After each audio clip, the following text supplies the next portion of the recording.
All right, everyone, welcome back to another Game Vault video. As always, I'm Captain Beefy with the Game Vault. We're going to talk about Indiana Jones and the Great Circle, the game everyone almost skipped due to modern audience marketing missteps. So let's cue up the music and we'll get right into it.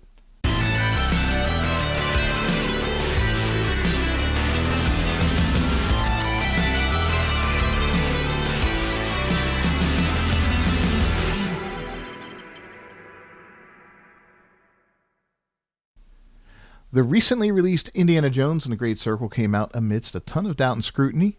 However, after playing the game, I have to say it was actually pretty darn good. Now, this is Francesco Solback with that Park Place talking, not me.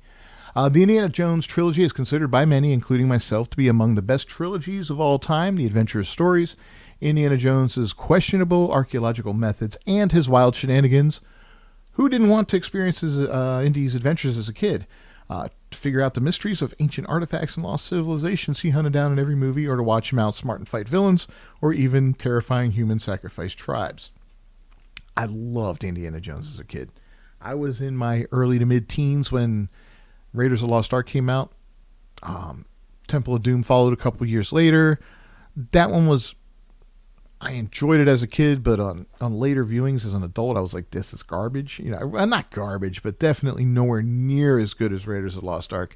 And then The Last Crusade is almost up there with Raiders, but not quite there. Love Sean Connery, fantastic addition to that movie. His rapport with Harrison Ford was fantastic, playing his father. But like I said, didn't quite capture that magic that Raiders had, but it was very, very close second, I would say. As far as Kingdom of the Crystal Skull, yeah, you can keep that. And I didn't watch Dial of Destiny. I won't watch Dial of Destiny. You could hold a gun to my head, and yeah, that's not happening. But anyway, even in gaming, Indiana Jones is at a special place for many fans. LucasArts games, such as Indiana Jones and the Fate of Atlantis, or in my case, Indiana Jones and the Emperor's Tomb, tried to capture the adventurous spirit of the films. While these games evoked the movies, they were never quite as thrilling or memorable. Still, they delivered exciting experiences for fans of the franchise. Unfortunately, these games have largely been forgotten over time. The recent film, Dial of Destiny, also failed to connect with fans. This is evident in its poor box office performance, which remarkably caused even more damage to the franchise than Indiana Jones and the Kingdom of the Crystal Skull. A film I once considered the worst in the series, and as a result, this once beloved franchise has been stagnating for years. Yeah, they should have left us alone after the Last Crusade, I think. They could have recast Indy, maybe rebooted the franchise, or just kept moving on. They could have treated Indy like James Bond, maybe, and just kept it going with new actors every, 10, 15 years. Would have been an interesting take on it. But having Harrison Ford in his 80s and telling a story where you deconstruct the character and kind of, bring him down, that wasn't cool. This is from what I've heard. I haven't watched Dial of Destiny. I won't watch it. I have zero, I don't support things that I don't want to support. I'm not going to give my money to companies that I don't want to give my money to. You make a piece of crap movie or game, I'm not supporting you. I'm sorry. Not even to criticize you. I can learn enough about something online by watching clips about it, listening to other people's thoughts and conclusion on it, and making my own decisions based off of that kind of information. So, yeah, that's not happening. But there's a lot they could have done with it. It's a shame that it went the way it did. So, I really had very little interest in this game anyway when it was announced. I was like, it's Bethesda for one thing. It's going to be on Xbox. It's probably not going to be on PlayStation because, Xbox and Bethesda, they were just doing exclusives. Of course, that's changed in recent years as Xbox seems to be releasing everything on PlayStation now, or at least most of it. And I believe they announced this to be coming out in 2025 on PlayStation, which is kind of interesting. Still didn't pique my curiosity, though, because I was like, well, it's an Indiana Jones game. Indiana Jones is kind of dead to me right now. And do I really want Indiana Jones games? I mean, I've played plenty of Tomb Raider games, plenty of Uncharted games. They are all in a similar vein, that sort of globetrotting exploration games with archaeological digs and stuff like that. They all share a common DNA. is this going to be better than those other two franchises, which started out as video games and became movies? Here's a movie that started out as a movie and became a video game. Which one's going to be the better one to play? I don't know.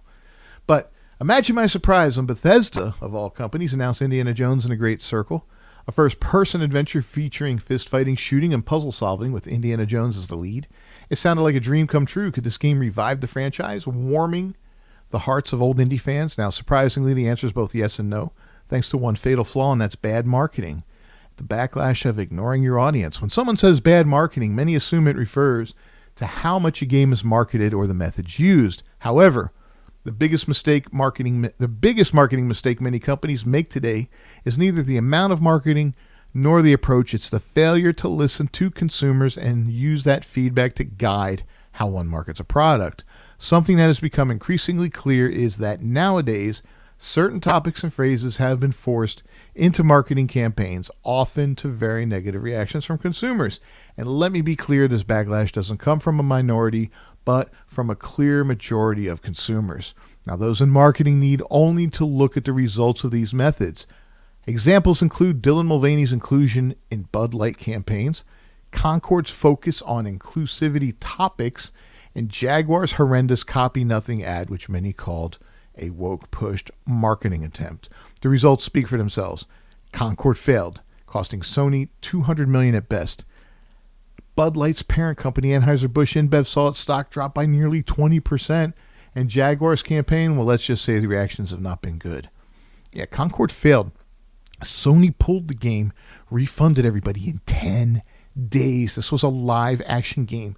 This was a game that Herman Hulse thought was going to be the Star Wars for Sony, that they were going to have all kinds of like a multimedia thing going on there.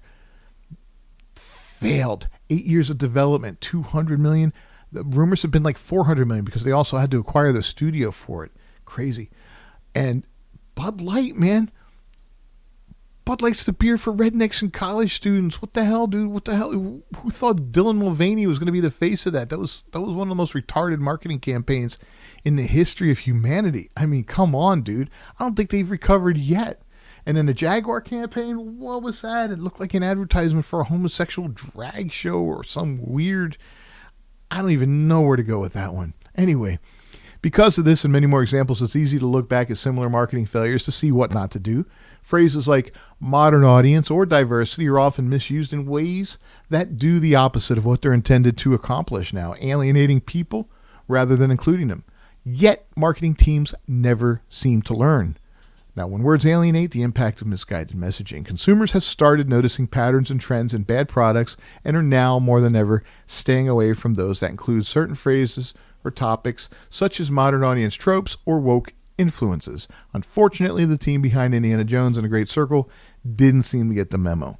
Consumers get nervous when they hear from one of the developers that the game is for modern audience or that they want to make it for a modern public. And that's true. You hear these things and these phrases and you go, oh God, that means it's going to be full of rainbow flags. They're going to take the main character. I'm surprised Indiana Jones isn't a black lesbian now. And they're going to make everything lame and yeah, they're going to make it terrible. That's usually what it means when you hear made for a modern audience. You can modernize things in other ways, right? You could take an old game, for instance, and redo it. And you could modernize the game mechanics. You could modernize the way the inventory system works, or the UI, the user interface, stuff like that, and update it and make it cleaner and operate like something that's made in 2024, 2025, rather than something that was made in 2011 or 2001 or whatever, whatever this game is that you're redoing, or, this new game that you're doing now. Just giving them something that feels like it's brand new and fresh rather than something that's kind of antiquated. I get that. You could do that. But don't use the term modern audience, because that is a red flag. Modern audience, modern public, diversity, another red flag. Don't market your game with the color purple in it, because every time I see the color purple, that's a red flag. Every time I see it, the game sucks. I saw it in Suicide Squad, Kill the Justice League. You see it in Dragon Age of Veilguard. It just seems to pop up all the time. Any game with this heavy purple in the marketing and all that seems to come out as woke garbage, and it's crazy. People are telling me that's part of like the trans movement or the feminist movement, stuff like that. And I believe it, man. It's all about pattern recognition.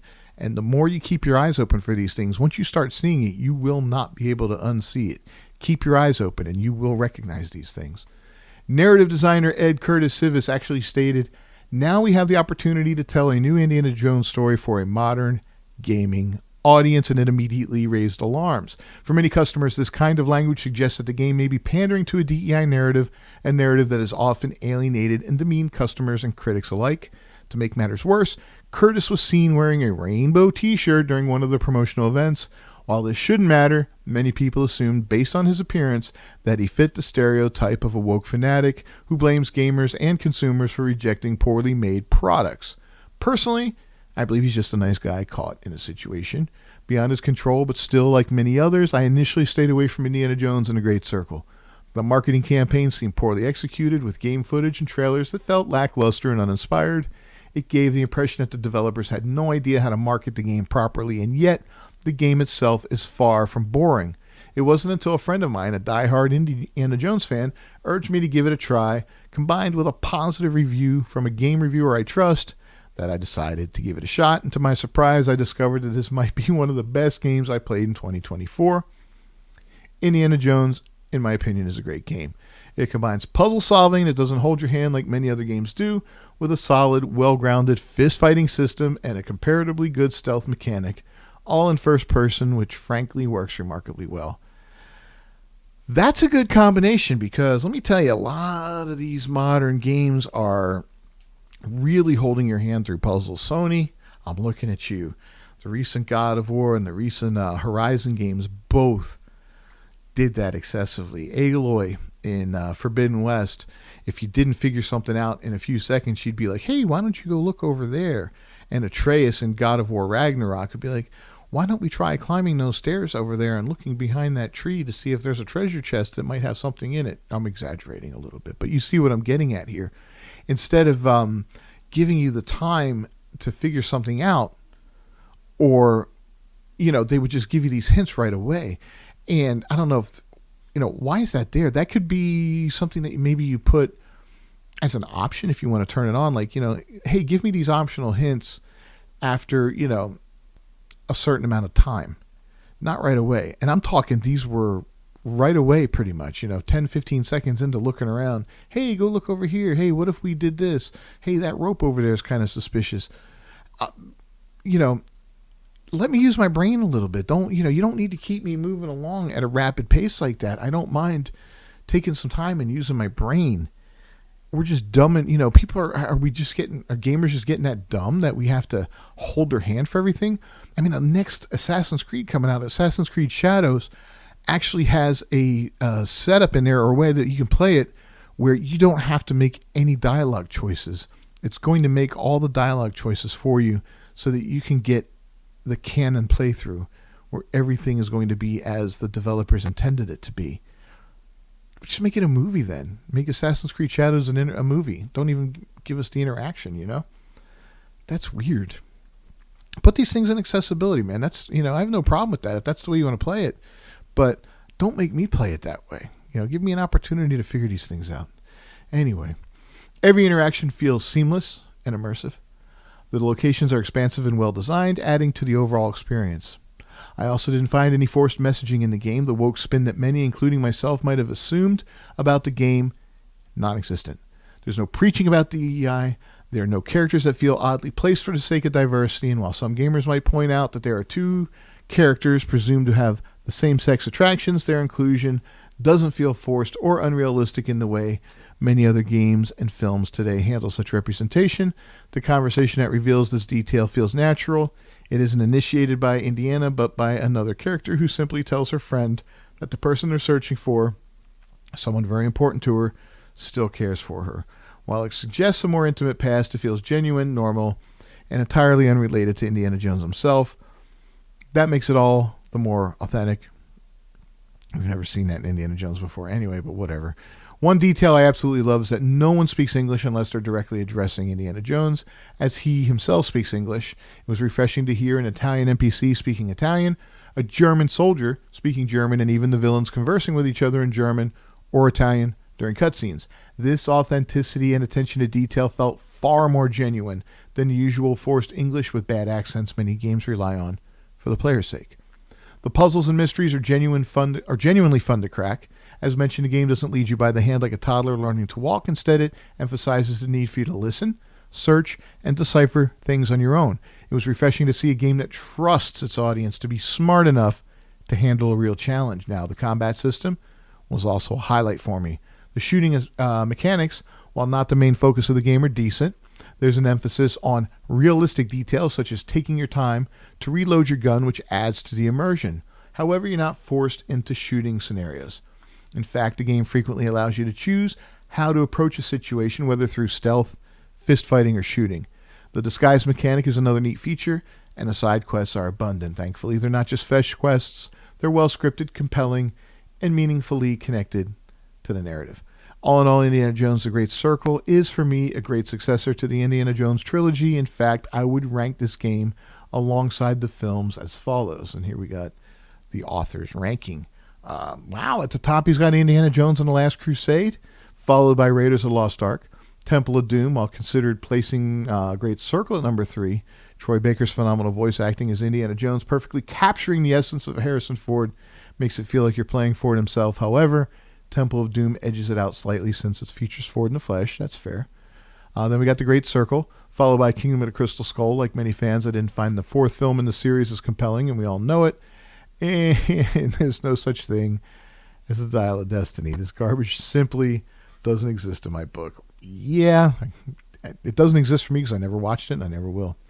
It's a shame that this game was wrongly assumed to be driven by a DEI narrative. I truly believe it's a game that by many, especially Indiana Jones fans, should try. I'm incredibly grateful to my enthusiastic and maybe slightly crazy friend who insisted I give it a try. If this were a full review, I would give the game a solid 3.8 out of 5. While it's undeniably a good game, it has unfortunately failed to gain the attention and popularity it deserves due to poor marketing and an ill-conceived comment by a developer who likely didn't realize how he came across. I thoroughly recommend playing this game. So what do you guys think, man? Has anybody out there played this game? What do you think of it? Is it worth playing? I might pick this one up when it comes out on PlayStation. It's something that really wasn't on my radar. I mean, we all know that movie tie-ins tend to be hit or miss, and Bethesda, I'm not the biggest Bethesda fan anymore. Their games feel like they've kind of atrophied through the years, where that creation engine just isn't doing it anymore. I'm hoping that they upgrade that engine significantly or change it out or just do something different. I look at cutscenes from Starfield and they feel like cutscenes from, just Skyrim, just with a different outfit on, outer space outfits instead of medieval. I don't know. But let me know your thoughts down below. Do you think Indiana Jones got a unfair shake because of assumed DEI? Leave a like on the video. Don't forget to subscribe to the channel. Ring that bell for notifications. I will see you all next time. Until then, peace.